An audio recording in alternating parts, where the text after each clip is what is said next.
Some pretty bombshell news yesterday. The Department of Justice accused Yale University, of course, the Ivy League university, of discriminating against white and Asian American students in their undergraduate admissions process in violation of federal civil rights law. Now, this DOJ accusation is a big deal because this report is going to support an ongoing lawsuit between Asian American students and Harvard University, which alleges the exact same thing. Now, this particular study basically found, according to them, and Yale disputes this, a systematic system in place which was to discriminate against white and Asian American students.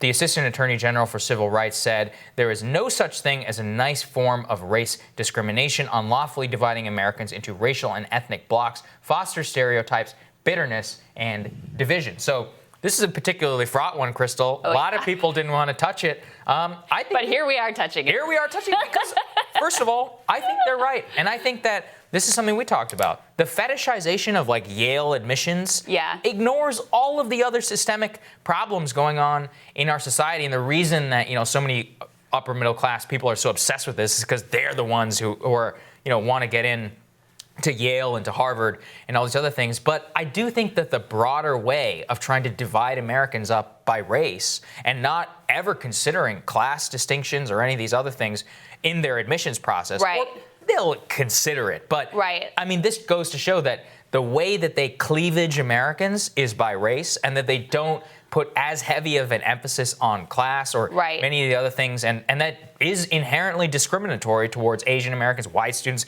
In the past, it was against Jewish students. In the past, it was against Black Americans. I mean, I think that overall, the DOJ finding is correct. So, a couple of things. First of all, on the law, you're allowed to use race as one of many factors. What you can't do is you can't use it as a predominant or determining factor. So with the Harvard case, one court has found, and these appeals are ongoing, that based on that criteria, Harvard's admissions were fine. And they may be by the law, and we'll see, right? I think it's going to the Supreme Court. There weren't, it likely is going up to the Supreme Court. And look, with the Yale, what the DOJ released here, they didn't give a lot of details going into the study. We actually know more based on those Harvard cases about Harvard's admission. Now, I find it very hard to believe that white people are discriminated against at any of these Ivy League universities because the greatest affirmative action program is legacy admissions and preferential treatment of people who have given money to those universities, which are, of course, used to basically only allow white people in. So that very much privileges white people over groups. So let's put that aside.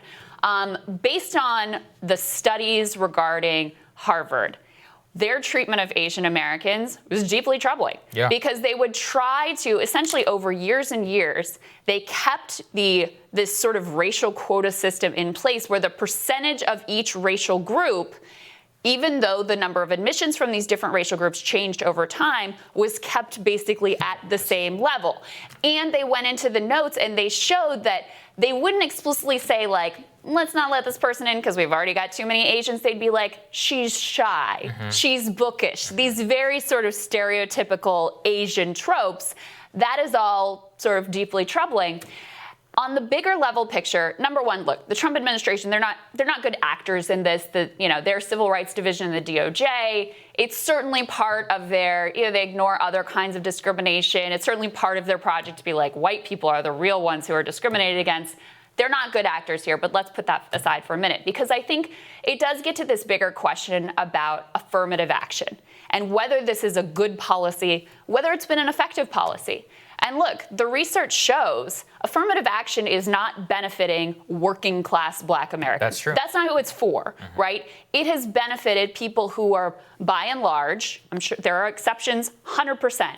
By and large, people who are already doing well in society, the kids of affluent Black Americans getting into good schools, that is by and large who it has benefited. It has also benefited white liberals who want to feel more comfortable about the society that they're living in by having a little more diversity among the ruling classes. That is what affirmative action has accomplished. If you look at the stats, you can't argue this has been effective at lifting Black people out of poverty, at actually making a difference at in racial inequality in the country. I mean, we were talking about this stat earlier. This is astonishing. This should blow your mind. When the Emancipation Proclamation was signed, Black people in this country own 0.5% of the wealth. 0.5%. Today, it's 1%. Okay? So you have to look at policies like affirmative action and just go, if that is your goal, actually like closing the racial wealth gap, policies like this have utterly failed, but they make white liberals feel good. Right. And that's I'm so glad you said that. And I think that one of the keys, and actually we were talking about the white, admissions, you're right, but that's why also, again, looking at it by race is stupid because, okay, by legacy, you're right, 100% it privileges white Americans, right? But what about whenever it's somebody who's not a legacy? And then that's where I think that they're finding this about whites versus whites and Asian Americans in a non-legacy admissions process. So again, is looking at it as white the right way to look at it whenever a white person who has 2 generations of Harvard versus a white person who is working class and is, the first in their family to try and apply to college. Right. So if that person is being discriminated against, they have nothing in common with the person who is of 2 generations. And I could get behind a policy that privileged people based on class. Yeah. I don't think it would be perfect either, but I think it would get more at the problem that you're trying to theoretically solve. And also, by the way, I kind of object to this whole idea of these elite creation, privilege creation factories for the special flowers and the Pete Buttigiegs of the world to start with. So I think the whole system is sort of rotten to begin with. But look, on the merits, the policy has failed. And then it allows people like Trump, people who want to, there's all kinds of contradictions and obvious failures in this system that people who are sort of against the project of closing the racial wealth gap or against the project even of diversifying the top echelon of society, they can point to these things and say, look, this is completely unfair because those contradictions are real and truly are problematic. So, and look, it breeds, you also have to think about the political impact. And this also gets to something I think is really important, which is this principle of universality. The most effective poverty alleviation programs, social programs in our country's history have all been universal programs. That's right. Because they don't create contempt and discontentment and divisiveness between different groups of people. The reason why we have the political system we have, the reason why the multiracial working class is able to keep stay powerless and have zero power and influence within either party is because they've been kept divided by race for the entirety of American history. And policies like this allow nefarious politicians to drive that wedge. Whereas policies like Social Security, policies like Medicare for All, universal policies disproportionately benefit Black and brown working class people because they disproportionately make up the poor in society.